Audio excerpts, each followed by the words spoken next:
Welcome to the Slop Temple. We pray this video helps. You start by exposing a clean edge so the patch bonds well. Remove loose material and score a uniform 1/2 beyond the visible damage.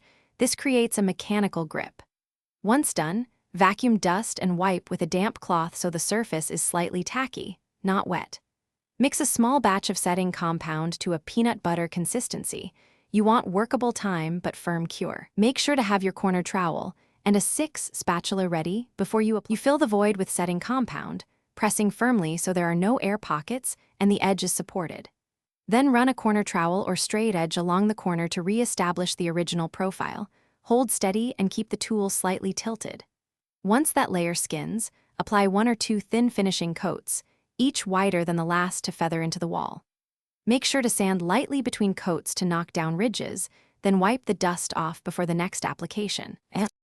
You finish by sanding the repaired edge smooth, transitioning into the surrounding plane so seams disappear.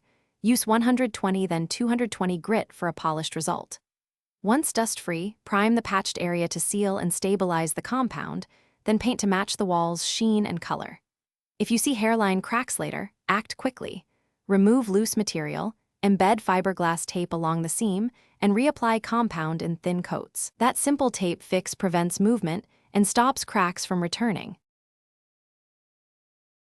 Thanks for watching. Consider subscribing if we helped you.